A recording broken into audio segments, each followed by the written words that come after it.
respected senior professionals and dear friends. So in the next few minutes, I would like to talk on hypertension. What are the current indications and what about the telmisartan and its combination drugs?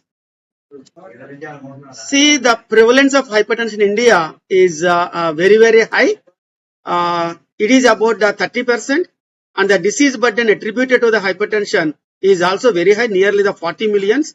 And it is estimated that not more than 8% hypertensives are the controlled. So that means that a lot of the people are undiagnosed in the society, and even after the diagnosed that they are having the hypertension, very few people are on treatment. And out of these people who are on treatment, very few people are on target control of the blood pressure of less than 120/80. So that means that a lot to be done to identify the undiagnosed hypertensives in the society, and also to make all the hypertensives on drug therapy, either the non-pharmacological management or pharmacological management, and also see that these people will reach your target blood pressure of 120/80 so that we can avoid the long-term complications and to give the good quality of the life. So this is the hypertension in India, a systematic review and the meta-analysis of prevalence, awareness, control of the hypertension. See, in the urban and the rural India, the prevalence is about 33% in the urban India and about 25% in the rural India.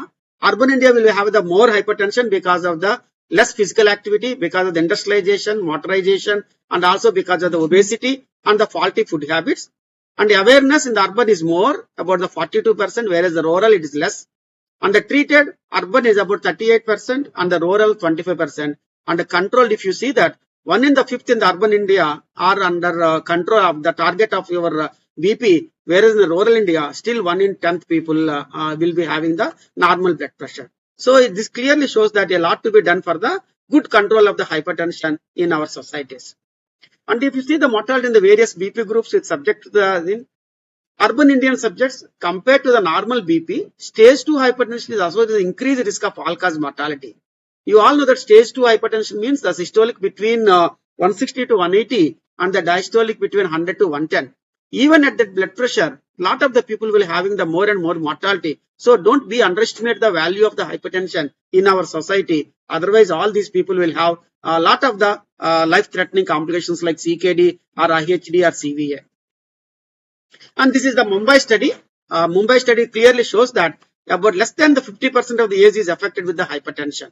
And both the males and the females, and 44% of the males and 57% of the female population, even in the less of the 50 years of the age group, is associated with is affected with the hypertension. So now in India, hypertension starts at the age of 18 years itself. So more than the 18 years, a lot of the people are hypertensive. So it is always better as an opportunity screening. Whenever a fellow comes with any complaint, so better to record the blood pressure to know whether the person is a normotensive or hypertensive. And another study is the Great India Blood Pressure study. Here it shows that 74.4% of the population less than 55 years of the age is affected with the hypertension. This is the Indian study, about 75%. In the Mumbai study, about the 50 to 60%. This is the mean BP at the diagnosis in Indian patients. See the BP. If the person is having a past history of the hypertension, the baseline BP is systolic 147, the diastolic 85. The newly diagnosed hypertension, it is of the systolic 150 and the diastolic 86. That clearly shows that the newly diagnosed hypertension, the systolic and the diastolic are increasing year by year. As the population of India is increasing, the blood pressure readings are also increasing year by year. So most of the Indians are going to be the hypertensives because of these environmental factors. So if you see the monotherapy and the combination therapy, the pre-existing hypertensives, the monotherapy was about 66% and the combination therapy 33%. So whatever the newly diagnosed, so updated, the combination therapy is more when compared to the monotherapy. So nowadays, the usage of the combination therapy at the initial diagnosis is found to be the increasing. That is good also, because always the combination therapy is always better than a monotherapy in most of our hypertensive individuals. See the candidates for the initial combination therapy, whom you are supposed to give the combination therapy even at the time of the diagnosis itself. See, uncomplicated stage 2 or stage 3 hypertension. I told you what you mean by the stage 2. The systolic more than 160, stage 3 means systolic more than 180. Diastolic more than 100 and the systolic, more than the 110, they are the 2 and the 3 hypertension. So these people, they require combination therapy. Target organ damage, when the fellow is having the LVH, when the fellow is having the retinopathy, when the fellow is having proteinuria, or when the creatinine level is going up. So these are the people who are having the target organ damages. So definitely they need a combination therapy. Proteinuria more than 1 grams, definitely they need the combination therapy. Non-diabetic history. So all the diabetics with hypertension, they need the combination therapy. And the CKD, renal impairment, they need the combination therapy. So you all agree with me that about 80 to 90% of our hypertension will fall into these groups. Either a diabetic or a CKD or proteinuria or some LVH or proteinuria or retinopathy, etc. And also stage 2 and stage 3 hypertension. So that clearly shows that lot of the people of hypertension in Indian population, they need a combination therapy. So what are the reasons for the uncontrolled hypertension? Low efficacy of the monotherapy. So they started on the amlodipine, say one decade ago, still continuing the amlodipine without getting the blood pressure recordings. So that could be the low efficacy of the monotherapy. And underuse of the combination therapy. So even though they are the combination therapy, so they are not uptitrating the dosages. So once the blood pressure is higher, so definitely we have to uptitrate the dosages. So that is another reason. Irrational combination. Some people know they take one atenolol morning and evening metoprolol, or morning cilindipine and evening amlodipine. So these are all the irrational combinations. So you should not use the two drugs from the same family. And therapeutic inertia among the doctors. So because the hypertension is an asymptomatic disease, and lot of the people in India, they approach to the doctor only when they have the symptoms. So when we'll have the symptoms in hypertension individual, when they get the complications. So when they have the IHD, when they have the heart failure, when they have the CKD, then only they will have the symptoms. So all asymptomatic individuals, so tend to not use, their belief is not to use the tablets as long as they are asymptomatic. So that itself gives a big reason for the uncontrolled hypertension. And of course, non-adherence with the antihypertensive medications. So some people, unfortunate population, they develop the side effects with all the drugs. I have few patients, when you started with the beta blockers, they develop the bradycardia or AV blocks. When you started on the amlodipine, they get the pedal edema. When you started on the ARBs or the ACE inhibitor, they started intractable cough and some maybe the allergic manifestations. Once you started on the alpha blockers, they get the hypotension. Once they start on the diuretics, they get the electrolyte imbalances. It's very, very difficult to treat such individuals because unfortunately, they have a lot of the complications because of these drugs. So obviously, they will be the non-adherence. But ignorance is a big problem in our hypertension individuals. They think that my BP is always 160 by 180. Don't worry, doctor. My BP is always more than 200 by 120 for the last 5 years or the 6 years. Don't worry. So unless you control these blood pressures, so definitely they will get the intracerebral hemorrhage, or maybe the acute heart failure or the acute left ventricular failure, maybe next day or maybe after 1 week or after 1 month. So we don't know. So don't underestimate any hypertension individuals, even though they are asymptomatic, because to avoid the life-threatening complications, so definitely we need to address these things. See, this is our Indian Society of the Hypertension, ISH, co-drug treatment. Say they said step 1, dual low-dose combinations. So if you want to use the telmisartan plus chlorthalidone, so you have the telma-CT. So that is the initial low-dose combination therapy, maybe the 40 milligrams and 6.25 milligrams. And next, if the blood pressure is still under above your target level, and use the dual full-dose combinations, maybe the telmisartan 40 or the 80 mg, and the chlorthalidone maybe the 12.5 milligrams. And then the triple combination, then you can add the calcium channel blocker. With the ARB plus diuretic plus calcium channel blocker, it is a very favorable triple drug combination for most of our hypertensive individuals.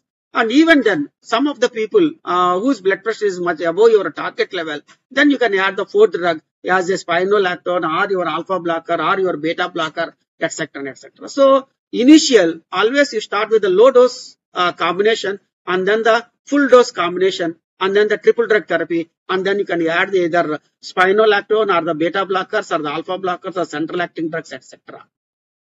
See, this is about telmisartan and the on-target trial. This is a very good trial that showed they compared with the ramipril and the telmisartan. See, earlier after the HOPE trial, so ramipril was very, very, very popular drug all over the world. So now the telmisartan is gaining up, and it has already taken a lot of the prescriptions from the ACE inhibitors to the telmisartan. This telmisartan was well tolerated and most of the patients, and then cough is less and also angioedema is also very less with the telmisartan being an ARB. It also have a cardio protection. See, all the telmisartan people, if you see the myocardial mass, if you see the myocardial mass index, posterior wall thickness, interventricular septum thickness, so all these will be very much reduced with the telmisartan. That is the reason the people with LVH, so preferably we use ACE inhibitors, ARBs. Nowadays we are using the telmisartan. So that's a very good drug, not only as an antihypertensive medication, but also as a cardioprotective and the renal protection. See, the renal protection is also good with the telmisartan. This innovation study, diabetes and microalbuminuria receiving 80 mg or 40 milligrams of the telmisartan achieved superior renal protection demonstrated by the lower transition rates. So, see, all the diabetic individuals having the hypertension, so you maybe the sometimes 40 milligrams of the telmisartan may not be sufficient. Then you can go up to the 80 milligrams of the telmisartan. So the time in the therapeutic range is a good one, the real measure of the arterial hypertension management and provide the verification of its significance. Importance of the quality of the BP control. This is a very, very important. So what percent of the time the BP is controlled? Is it the 24 hours control? That is very, very important. So sometimes already I told you the dipper and the non-dipper. In the night time when the pressure is not reducing, so obviously we consider them as a non-dippers. So they are at high risk of getting the early morning thrombotic attacks. So whenever you choose a drug, this drug should be acted for about the 24 hours. If not, you have to use the BD dosages. See, this is the time at the target. See, if you see the difference in the hazard ratio 0 time in BP control versus 9 to 12 months at the BP control. If you take a longer time for the BP control, and obviously you are inviting the complications. See, if you reduce the blood pressure very fast, so there will be a 74 reduction in the CV deaths, and there will be a 47% reduction in the all-cause deaths. In the same way, the SPINT study. So that also showed that CV death and the MI or the stroke or the heart failure, there will be a 25% reduction and all-cause death by the 27% reduction. So a lot of the people were enrolled in this trial, nearly 26 lakhs individuals. Components of the improved BP control. The lower the BP, good with all the non-pharmacological management and also your pharmacological management. Faster control, choose the drugs like your ARBs or your calcium channel blockers or your diuretics, etc. And better quality of the BP. This is very, very important. Should not invite the side effects of these antihypertensive medications. At the same time, you see that there should be very good quality of the life without any headaches and etc. See, this is the long term and the recent trends in the hypertension awareness, treatment and etc. So the control group, this already told you, lowering the blood pressure can be the difficult. It's very easy to say that your BP target should be 120/80, etc. etc. But it is very, very difficult to reach the target in a lot of the individuals. So even it is a difficult task, it is not that much difficult provided if you know the pathophysiology of the hypertension and if you adjust the dosages and definitely most of our hypertensive individuals will become the normotensives.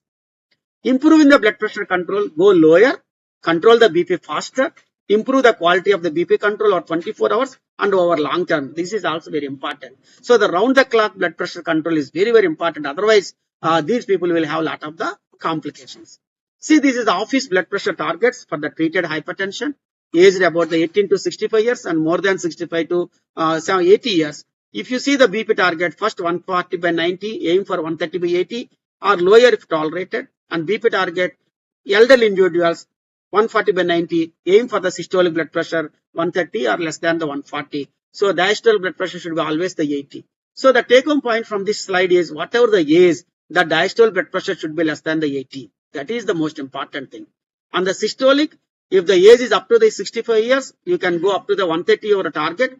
And if the age is 80 or 75, etc., even at the 140 is also safe in a systolic hypertension. But the diastolic always 80 and systolic always less than 140, preferably 130 if the age is less than 65 of the age group.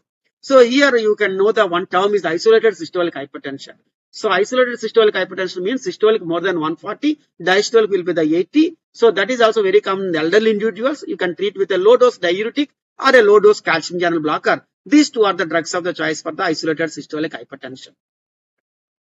See, office blood pressure thresholds for the treatment. High normal blood pressure 130 to 139 is the systolic, 85 to 89 is the diastolic, where the lifestyle advice. So a lot of the individuals, when the blood pressure is less than 140/90, somewhere between 130 systolic or more than the 85 diastolic, lifestyle advice is always important. Your dietary approach, your exercise, your meditation and your salt restriction more and more fruits. These are very, very important. So may consider drug treatment in very high risk individuals when they are having a CVD or especially coronary artery disease, etc. When the failures is the grade 1, that the BP is 140 to 159 is the systolic, 90 to 99 diastolic, lifestyle advice is very important, and then immediate drug treatment in the high risk individual. Suppose if the patient is a diabetic or an IHD or the heart failure, so definitely have to treat with the treatments.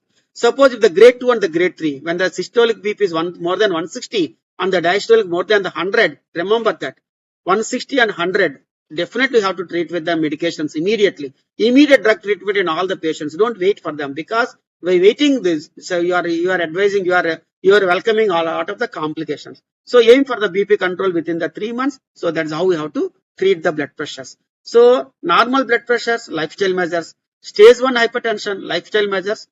But if the patient is a diabetic or high risk individuals, you treat the drugs with, and the stage 2 and the stage 3, always the drugs. But all these people, they require lifestyle advice. So lifestyle therapy is very, very important, all the hypertension individuals.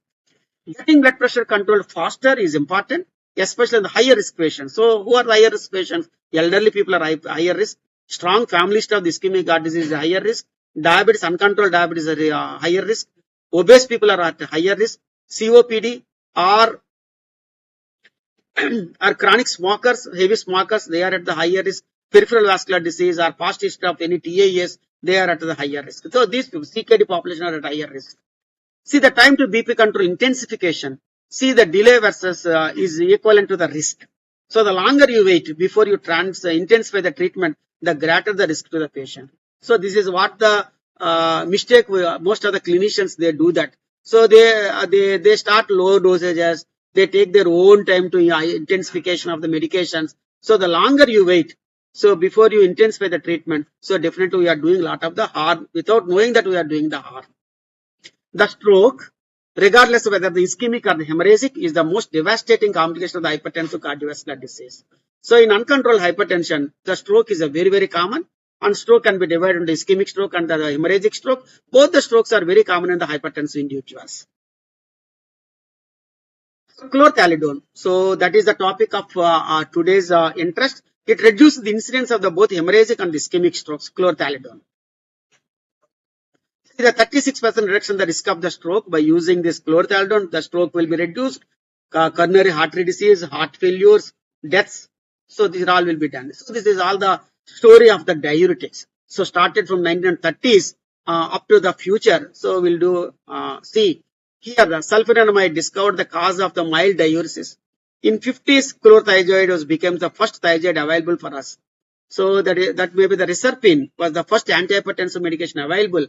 So big kudos to our Indian origin, Revalfia. So reserpine is the Indian product that is the first antihypertensive medication available for the world.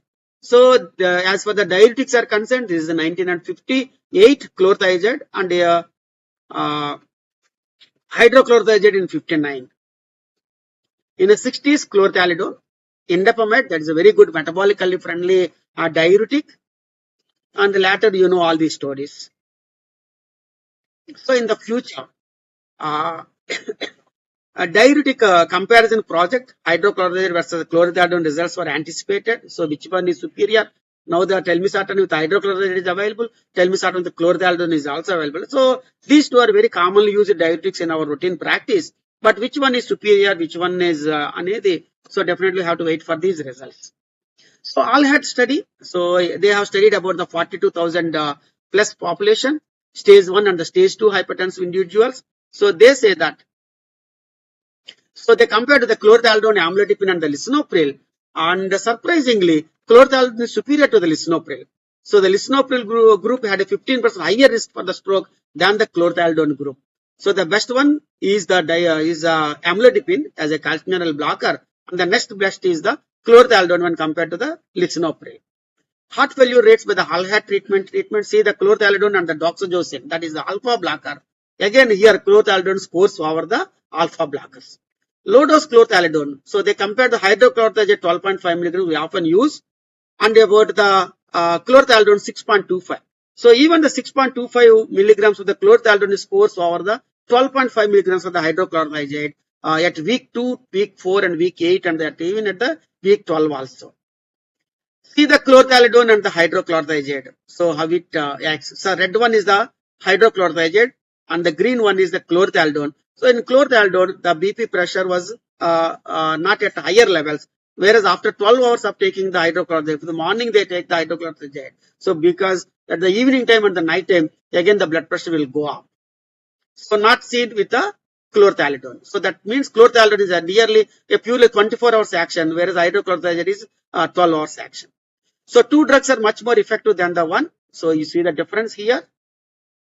The same thing here, monotherapy, free combination, single pill combination, CV events, they're all good with the combination therapy, single pill. So these are very familiar with us. ACE plus calcineurin blocker or diuretic, ARB plus calcineurin blocker or diuretic. So these are the single pill, two pills, etc. So these are the treatments. So now we compare the ARB plus hydrochlorothiazide and ARB plus chlorthalidone.